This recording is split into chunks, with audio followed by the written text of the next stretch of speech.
কালমা ইউনিয়ন পরিষদ নির্বাচনে ৫ নং ওয়ার্ডে পথসভা করেছেন চেয়ারম্যান প্রার্থী বজলুর রহমান মৃধা।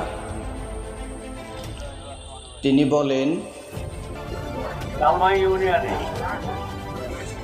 আমার দাদা মুজিবুর হক মৃধা সাহেব আপনাদের খেদমত করে গেছেন। তিনি চেয়ারম্যান ছিলেন। তার মৃত্যুর পরবর্তীতে আমার চাচা মোতাহার হোসেন মৃধা সাহেব এই কালমা ইউনিয়নের চেয়ারম্যানই দায়িত্ব পালন করেছেন। আলহাজ মুজিবুর হক মৃধা সাহেব আপনাদেরকে যেভাবে ভালোবেসেছেন, যেভাবে খেদমত করেছেন, আমারও উদ্দেশ্য তাই। আমাকে যদি আপনারা সুযোগ দেন, আপনাদের মূল্যবান ভোটটা যদি আমাকে দেন, আমি যদি আল্লাহর সাথে জয়যুক্ত হই, আমি আমার সর্বোচ্চ চেষ্টা দিয়ে আমি এই কালমাবাসী খেদমত করে যাবো ইনশাআল্লাহ।